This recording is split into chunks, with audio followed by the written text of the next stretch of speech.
ಅಣ್ಣ ಬಂದ ಹುಡ್ಕೋ ಆನ್ ಮಾಡು.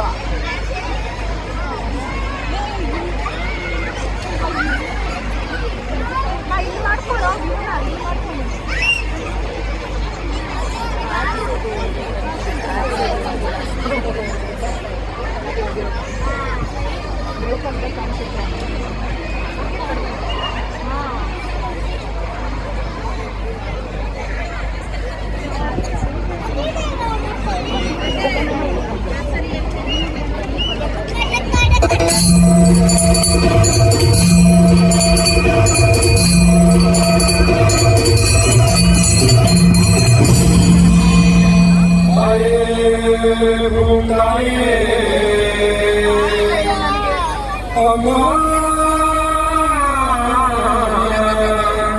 ನಿನ್ನ ಮಡಿಲ ಮಕ್ಕಳ ತಪ್ಪುವನ್ನು ಮನಿಸಿ ಪಲವ ಹಾಡು ಹಾಲಿಗೆ ತೊಂದಲ ತಂದೆ ಅರಸಮ್ಮ. ಇದನ್ನು ಕೇಳುತ್ತಿರೋ ಮಕ್ಕಳು ಪರಿಗಣಿಸಿ ಶರಣ ಪೋಷರ. ಕುಂತವರು ಕುಂತ ಹಾಗೆ, ನಿಂತವರು ನಿಂತ ಹಾಗೆ, ಬಿಟ್ಟ ಕಣ್ಣು ಬಿಟ್ಟ ಹಾಗೆ, ಮಾತಿಗೆ ಬೀಳದ ಹಾಗೆ, ಮಗಳಿಗೆ ತೋರದ ಹಾಗೆ, ಕಾಲಕ್ಕೂ ನೀಡದ ಹಾಗೆ, ಕೇಳಬೇಕು ನೀಡಲಿಲ್ಲ, ನೀಡಬೇಕು ನಮ್ಮ ತಾಯಿಯ, ಕೇಳಬೇಕು ನೀಡಲಿಲ್ಲ, ನೀಡಬೇಕು ನಮ್ಮ ತಾಯಿಯ. ಹೀಗೆ ಕತೆ ಹೇಳೋರು ಒಂದು ಕೇಳೋರು ಒಂದು ಒಪ್ಪಂದ ಮಾಡಿಕೊಂಡು ಶುರು ಮಾಡಿ ನಮ್ಮ ಆಡುವ ಹೇಳುತ್ತೀವಿ ಕೇಳ ನಾವು ಒಂದು ಕಥೆಯ ಇವನು ಚಾಂದ ಮನದ ಒಳಗಿನ ವಿಷಯ ಇದು ಅಲ್ಲೋ ಗಂಡ ಹಾಸ್ಯ,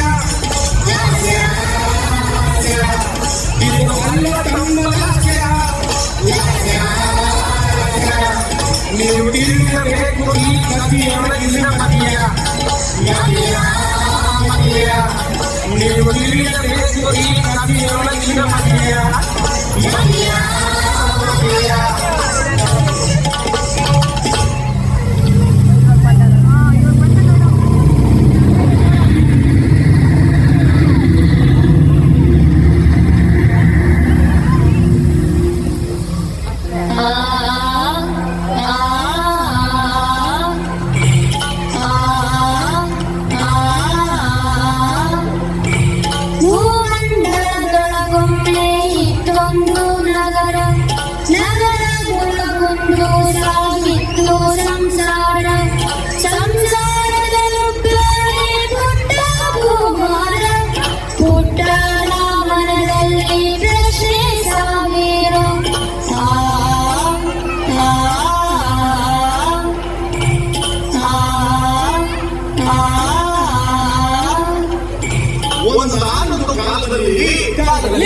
ಬೆಂದು ಬೆಂಡೆಕಾಯಿರುವ ಪಟ್ಟಣದಲ್ಲಿ ಪುಟ್ಟ ಎಂಬುವ ಒಬ್ಬ ಬಾಲನಿದ್ದ. ಪುಟ್ಟ ಮನೆ ಮನೆಗೆಲ್ಲ ಮುಂದುವರೆದನೆ ಆದರೂ ಮನೆಯಲ್ಲಿ ಅವರನ್ನ ಮಾತನಾಡಿಸೋಕೆ ಯಾರಿಗೂ ಮುಗಿಸೋದಿರಲಿಲ್ಲ. ಅಯ್ಯೋ ಪಾಪ. ಹೀಗಿರಬೇಕಾದ್ರೆ ಆ ಪುಟ್ಟ ಮೋನಿಗಿದ್ದ ಸಾವಿರಾರು ಪ್ರಶ್ನೆಗಳಿಗೆ ಉತ್ತರ ಹೇಳೋರು ಯಾರು ಯಾರು?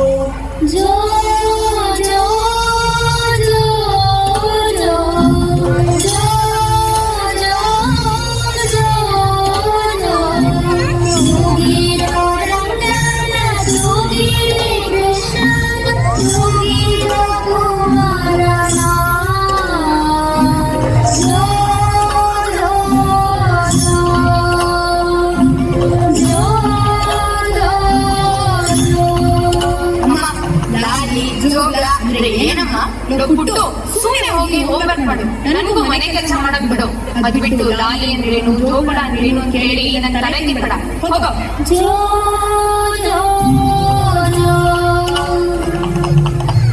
ಇನ್ನು ಒಂದೇ ಒಂದು ತಿಂದ್ಬಿಡು ಪುಟ್ಟ. ಹಾಗಿದ್ರೆ ಒಂದು ಹಾಡು ರಚಿ. ಲಾ ಲಾ ಲಾ ಲಾ ಲಾ ಲಾ ಲಾ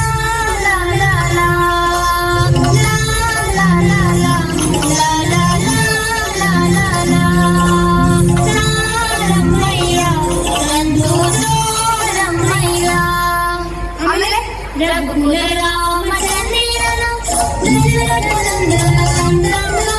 ರಘುಕುಲ ರಾಮ ಚಂದಿರನು.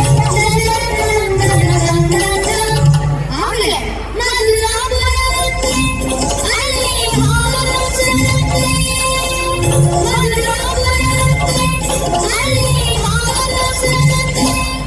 ಆಮೇಲೆ ಇದೊಂದು ತಿಂದ್ರು ಆಮೇಲೆ ಹಾಡು ಬರೆಸಿದ್ರು. ಎಲ್ಲಿ ಯಾವ ಹಾಡು? ಕೊಡಲಿದ ಮದ ಗಜ ಮದಾನೆಯಂತೆ ಯುದ್ಧಕ್ಕೆ ತೆರಳಿದ ಕೊಡಲಿದ ಮದ ಗಜ ಮದಾನೆಯಂತೆ ಯುದ್ಧಕ್ಕೆ ತೆರಳಿದ ರಾಮಯ್ಯ ತಂದು ತೋರಮಯ್ಯ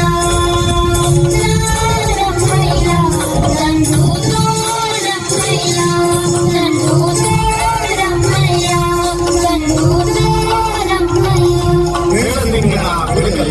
ಬೆಳಕಲ್ಲಿ ತರುಮಾನದ ಹೊತ್ತಲ್ಲಿ ಮೊಹಮ್ಮದನಿಗೆ ಆನೆಗಳಿಗೆ ಊಟ ಮಾಡಿಸುತ್ತಿದ್ದ ಕಾಲ ಈಗ ಬದಲಾಗಿದೆ. ಅಜ್ಜಿ ಒಂದ್ ಕತೆ ಹೇಳಜ್ಜಿ. ಟಿವಿ ಒಳ್ಳೆ ಸೀರಿಯಲ್ ಬಂದಿದೆ, ಅದನ್ನ ನೋಡಕ್ಕೆ ಕೂರಿಸೋದಿಲ್ಲ. ಇದನ್ನು ಕನ್ನಡ ಬೇರೆ ಹೇಳ್ತಾರ. ಒಟ್ಟಿನಲ್ಲಿ ಪುಟ್ಟು ಮಗನಿಗೆ ಸ್ಪರ್ಶಿಸುವಂತವ್ರು ಯಾರು ಇರ್ಲಿಲ್ಲ. ಅವನು ಶಾಲೆಯಿಂದ ಮನೆಗೆ ಬಂದು ರೂಮ್ ಹೋಗಿ ಬಾಗ್ಲಾಕೊಂಡು ಕೂತ್ಕೊಂಡ್ರೆ ಅವನ ಮನಸ್ಸಿನಲ್ಲಿ ನೂರಾರು ಸಾವಿರಾರು ಪ್ರಶ್ನೆಗಳು ತೆರೆಯುವುದಾಯಿತು.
ಅವನ ರೂಮಿನ ಕಿಡಿಗೆ ಹತ್ರ ಒಂದು ಸಣ್ಣ ಗುಬ್ಬಚ್ಚಿ ಸರಳದ ಮೇಲೆ ಹಾಕೊಂಡು ಕೂತ್ಕೊಂಡು ಹುಡುಗಿ ಅದನ್ನ ನೋಡಿ ಆಶ್ಚರ್ಯ ಆಯ್ತು.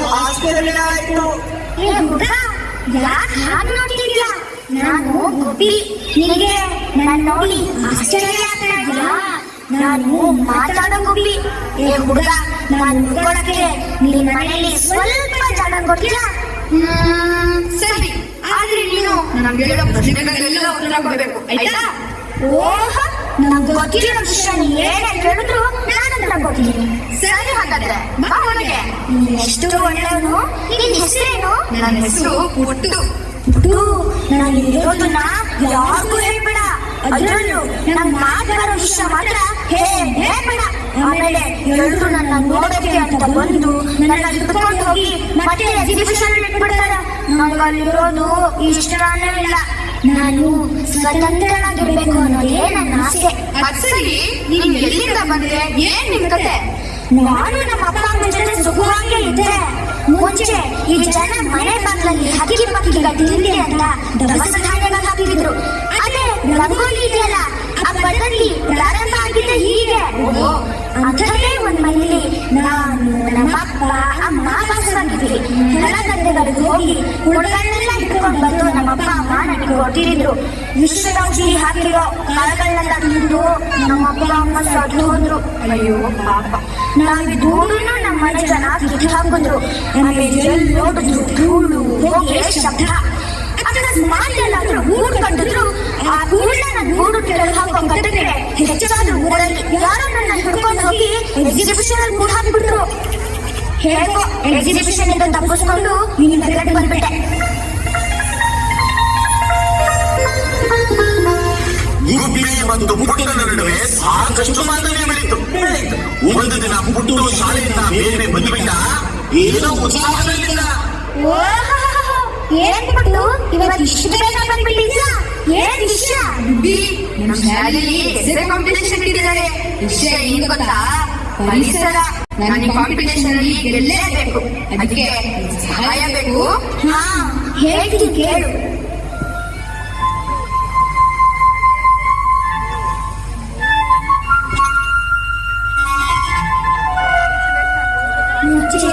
ನೂರಾರು ವರ್ಷದ ಹಿಂದೆ ಈ ಭೂಮಿ ಮತ್ತು ಮನುಷ್ಯನ ಸಂಬಂಧ ಎಷ್ಟು ಚೆನ್ನಾಗಿದ್ದು ಗೊತ್ತಾ? ಬೆಳಗಾಗಲಾನೆದು ಯಾರ್ಯಾರ ನೆನೆಯಲಿ, ಎಳ್ಳು ಜೀರಿಗೆ ಬೆಳೆಯೋಳ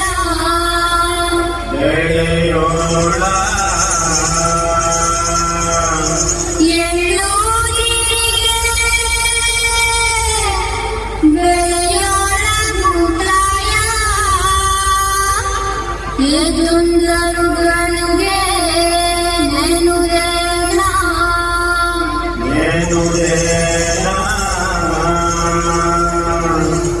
ಮನುಷ್ಯನಿಗೂ ಭೂಮಿಗೂ ಒಂದು ಭಾವನಾತ್ಮಕ ಸಂಬಂಧ ಇತ್ತು. ನಾವು ಹಕ್ಕಿಗಳೆಲ್ಲ ಸಾಲುಗಟ್ಟಿ ನಿರ್ಭಯವಾಗಿ ಹಾರಾಡ್ತಿದ್ವಿ. ರೈತರು ಎಷ್ಟು ಚೆನ್ನಾಗಿ ಹಾಡ್ತಿದ್ರು ಗೊತ್ತಾ? ಅಂಗಾನ ಬಿತ್ತಿದರು ಬಂಗಾರ ಬೆಳೆ ಕೊಡು, ಸಿಂಗಾರ ಭೂಮಿ ನಮ್ಮದು. ಅಂಗಾರ ಬಿತ್ತಿದರು ಬಂಗಾರ ಬೆಳೆ ಕೊಡು, ಸಿಂಗಾರ ಭೂಮಿ ನಮ್ಮದು.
ವಿಶಾಲದ ಕಾರ್ಖಾನೆಗಳು ಹೀಗೆ ಅವನ ಆಸೆ ಜಾಸ್ತಿ ಆಯಿತು.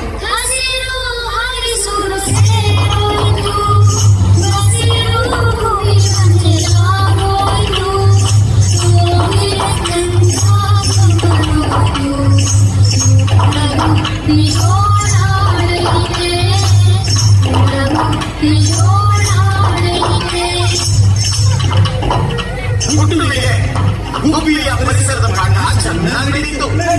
ಹುಟ್ಟುವಿಗೆ ದಿನ ಶಾಲೆಯಿಂದ ಬಂದ್ಕೂಡಲೇ ಓದಿನ ರೂಮಿನ ಬಾಗಿಲ ಹಾಕೊಂಡಿದ್ದುದನ್ನ ಗಮನಿಸಿದ ಹುಟ್ಟುವಿನ ಅಪ್ಪ ಹೇಳ್ದ, ಏನೋ ಅದು ಒಬ್ಬರೇ ಕುತ್ಕೊಂಡು ಏನೇನೋ ಮಾತಾಡ್ತಿದ್ದ ರೂಮಲ್ಲಿ.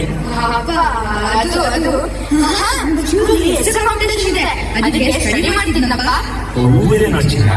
ಸರಿ ಓದ್ಕೋ.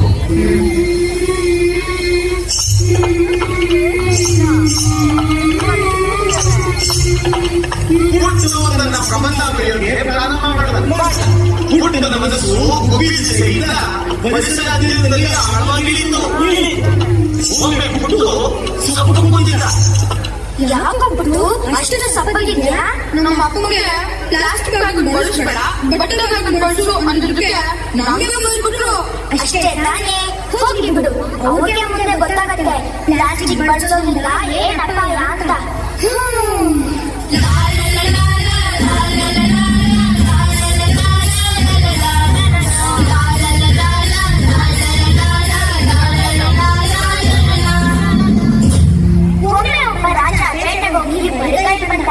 ಆಗ ಒಂದು ಚಿಕ್ಕ ಹುಡುಗ ನಮ್ಮ ರಾಜ ಕೈಲಿ ಒಂದು ಗುಬ್ಬಚ್ಚಿನ ಹಿಡಿಯಕ್ಕೆ ಸಾಧ್ಯ ಇಲ್ಲ ಅಂದ್ಬಿಟ್ಟಂತೆ.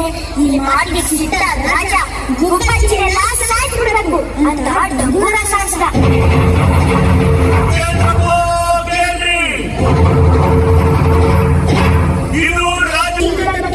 ರಾಜನ ಸಮೇತ ಹಳ್ಳಿ ಜನರೆಲ್ಲ ತಲೆ ಮೇಲೆ ಕೈ ಹೊತ್ಕೊಂಡು ಬಂದ್ರು. ಹುಟ್ಟು ಕೊನೆಗೂ ಒಂದು ದೀರ್ಘ ಪ್ರಬಂಧವನ್ನ ಬರೆದ. ಅದನ್ನ ಶಾಲೆಗೂ ಕೊಟ್ಟ. ಒಮ್ಮೆ ಪುಟ್ಟನ ಗೆಳೆಯರೊಂದಿಗೆ ಸೇರಿ ಆಟ ಆಡ್ತಿದ್ದ. ಅಚ್ಚಚ್ಚೋ ಬೆಲ್ಲಚ್ಚೋ, ಅಲ್ಲಿ ನೋಡು ಇಲ್ಲಿ ನೋಡು, ಸಂಪಂಗಿ ಮರದಲ್ಲಿ ಗುಂಪು ನಾಡು. ಯಾವ ಗುಂಪು? ಕಾಗೆ ಗುಂಪು. ಯಾವ ಕಾಗೆ? ಕಪ್ಪು ಕಾಗೆ. ಯಾವ ಕಪ್ಪು? ಮಡಿಕೆ ಕಪ್ಪು. ಯಾವ ಮಡಿಕೆ? ಮಡಿಕೆ. ಯಾವ ಮಣ್ಣು? ಮೈಸೂರು ಮಣ್ಣು. ಯಾವ ಮೈಸೂರು? ವಿಶಾಲ ಮೈಸೂರು. ಪುಟ್ಟು, ನಿನಗೆ ಎಸ್ಎನ್ ಕಾಂಪಿಟೇಷನ್ ಅಲ್ಲಿ ಫಸ್ಟ್ ಪ್ರೈಸ್ ಬಂದಿದೆ. ಹೌದಾ?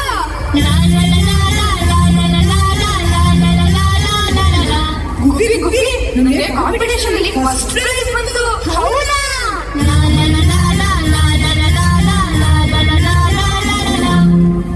ಗುಬಿರಿ, ನಿಜ ಹೇಳ್ಬೇಕು ಅಂದ್ರೆ ಈ ಪ್ರಶಸ್ತಿಗೆ ನೀನೇ ಕಾರಣ.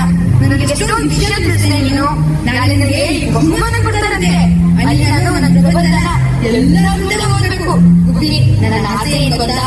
ನಾಳೆ ನನಗೆ ನೀವು ಓದುವಾಗ ನೀನೇ ಅಲ್ಲಿರ್ಬೇಕು. ನಾಳೆ ಸಂಜೆ ಸರಿಯಾಗಿ 3 ಗಂಟೆಗೆ ನೀನೆಲ್ಲೇ ಇದ್ರು ನಮ್ಮ ಶಾಲೆಗೆ ಬಂದ್ಬಿಡ್ಬೇಕು.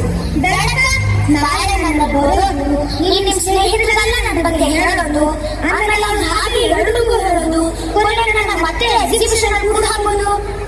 ನಾನು ಬರಲ್ಲ. ಇಲ್ಲ ಗುಬ್ಬಿ, ನೀನ್ ಬರೋ ವಿಷಯ ಯಾರಿಗೂ ತಿಳಿಯಲ್ಲ. ನಿಜವಾಗ್ಲೂ ನೀನ್ ಮೇಲಾಣೆ. ಈ ಬಹುಮಾನದಿಂದ ಹುಟ್ಟು ತನಗೆ ಸಿಹಿಯನ್ನು ಎಲ್ಲರೂ ಹಂಚಿದ್ರು. ಕೊನೆಗೂ ಆ ಸಮಾರಂಭದ ದಿವಸ ಬಂದೇ ಬಿಟ್ಟು ಹುಟ್ಟು ರೇಖೆಯ ಮೇಲೆ ಹೋಗಿ ತನ್ನ ಪ್ರಬಂಧವನ್ನು ಏನು ಓದಬೇಕು ಅವನ ಮನಸ್ಸೆಲ್ಲ ಗುಬ್ಬಿಗೆ. ಗುಬ್ಬಿಯಾಗಿ ಇನ್ನೂ ಬಂದಿಲ್ಲ. ನಮ್ಮ ಅಪ್ಪ ಅಮ್ಮನೂ ಇನ್ನೂ ಬಂದಿಲ್ಲ. ಏನಾಯ್ತು? ಅಪ್ಪ ಅಮ್ಮ ಬಂದ್ರು. ಅಪ್ಪ ಯಾರು ಹೇಳು, ಇನ್ 2 ನಿಮಿಷ ಆಗಿದೆ. ನಾನು ರೀಡಿ ಶುರು ಮಾಡ್ಬಿಟ್ಟಿದ್ದೆ ಗೊತ್ತಾ? ಅಯ್ಯೋ, ಅದೊಂದು ದೊಡ್ಡ ಕತೆ. ನೀನ್ ರೂಮ್ ಕಿಟಿನ ಸರಿಯಾಗಿ ಹಾಕೊಂಡು ಬಂದಿರಲಿಲ್ಲ. ನಿನ್ ರೂಮ್ ಒಳಗೆ ಒಂದು ಗುಬ್ಬಿ ಸೇರ್ಕೊಂಡು ಬಿಟ್ಟಿತ್ತು. ಅದನ್ನು ಓಡಿಸೋಕ್ ಹೋಗಿ ಅದೇನೆಲ್ಲೋ ಹಾರಿ ಕೊನೆಗೆ ಹಾಕೊಂಡು ನೆಲಕ್ಕೆ ಸೇರಿದು ಸರತೆ ಹೋಯ್ತು. ಅದನ್ನು ತೆಗೆದು ಆಚೆ ಹಾಕೊಳ್ಳೋ ಅಷ್ಟರಲ್ಲಿ ಇಷ್ಟು ಹೊತ್ತಾಗಿ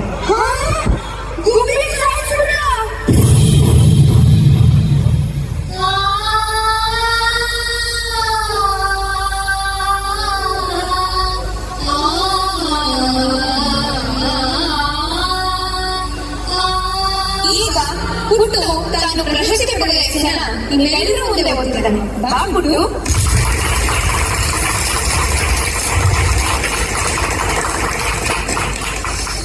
ಎಲ್ಲರಿಗೂ ನಮಸ್ಕಾರ. ನಮ್ಮ ದೇಶ ಪ್ರಗತಿ ಹೊಂದುತ್ತಿರುವ ದೇಶ. ಪ್ರಗತಿ ಅಂದರೆ ಬಿಲ್ಡಿಂಗ್, ಕಾರು, ಹಣ ಇದೆಲ್ಲ ಅಲ್ಲ. ಈ ನಾಗರಿಕ ಸಮಾಜದಲ್ಲಿ ಪರಿಸರ ಮಿತ್ರನಾಗಿ ಬದುಕುವ ತೃಪ್ತ ಮನೋಭಾವನೆಯೇ ಪ್ರಗತಿ. ನಮ್ಮ ದೇಶದ ಸಂಪನ್ಮೂಲ ಜಲ, ನೆಲ, ಹಸಿರು ಮತ್ತು ಜೀವ ಸಂಕುಲ ಇದನ್ನೆಲ್ಲ ಕಾಪಾಡಿಕೊಳ್ಳುವ ಜವಾಬ್ದಾರಿ ನಮ್ಮ ಮೇಲಿದೆ. ಹುಟ್ಟು ಯಾಕೆ ಬರ್ತಿದ್ದೇನೆ? ಹುಟ್ಟು ಏನಾಯ್ತು? ಇದನ್ನೆಲ್ಲ ಬರೆದ ನಾನು ನಮ್ಮ ಮನೆಯನ್ನು ಗುಬ್ಬಚ್ಚಿಗೆ ಕೃಷ್ಣ ಕೊಡೋಕ್ಕಾಗಿಲ್ಲ. ಅಪ್ಪ ಯಾಕಪ್ಪ ಗುಬ್ಬಿನಿಗೆ ಹೋದ್ರೆ ನೀವು ಅದು ನಿಮಗೆ ಏನ್ ಮಾಡಿದ್ದು? ಅಷ್ಟು ದೊಡ್ಡ ಮನೆಯಲ್ಲಿ ಹುಟ್ಟಿದ ಗುಬ್ಬಿನಿಂದ ಬದುಕಲಿಕ್ಕೆ ಬಿಡಲಿಲ್ಲ ನೀವು.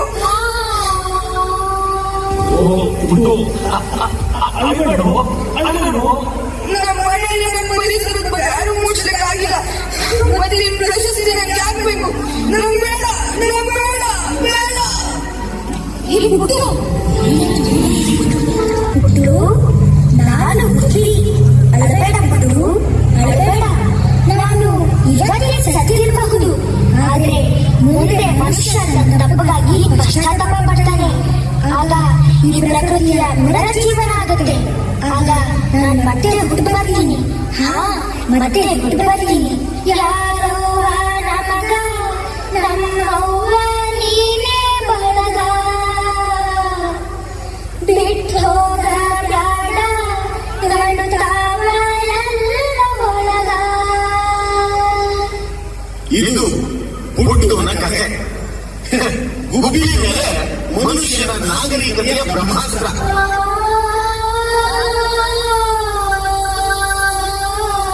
ಪ್ರಕೃತಿನ ಕಾಪಾಡಿ ತನ್ನ ಮೂಲಕ ನಿಮ್ಮನ್ನ ನೀವೇ ಕಾಪಾಡಿಕೊಳ್ಳಿ ಅಂತ ಹೇಳಿ ನಮ್ಮ ಕಥೆಯನ್ನ ಮುಗಿಸ್ತಾ ಇದ್ದೀವಿ. ನಮ್ಮ ಸಂದೇಶ ನೆನಪಿರಲಿ ಮಕ್ಕಳೇ. ನಮ್ಮ ನಮಸ್ಕಾರ ನಿಮಗೆ.